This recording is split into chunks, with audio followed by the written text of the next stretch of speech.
Storya sa akong gugma. Yo, check. It's me, Bakwit. Dandart Production. Ritmiko ng Rhythmix 620 Familia. Yeah.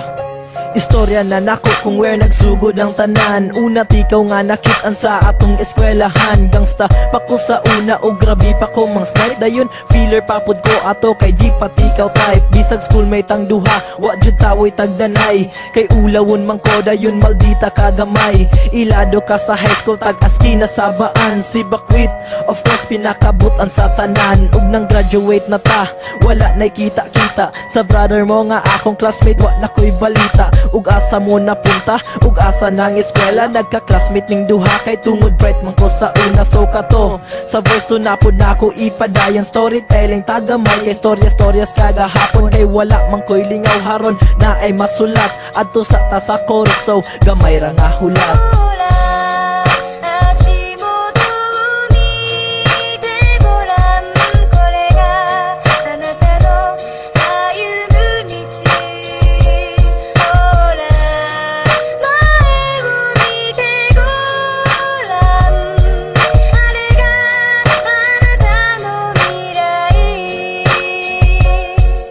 Sa verse 2, college life ang akong hisgutan. Nisugod ko og rap pag undang nako siliman.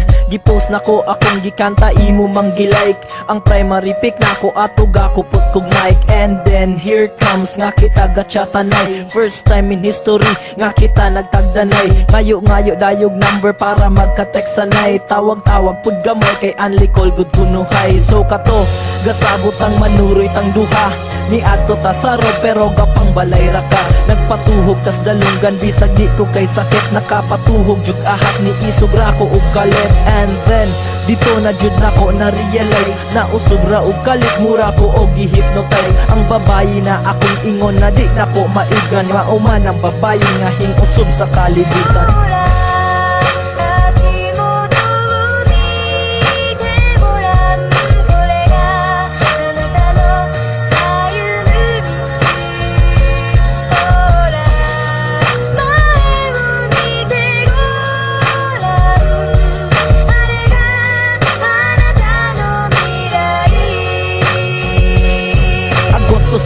Ang katsa nga dili nako malimtan.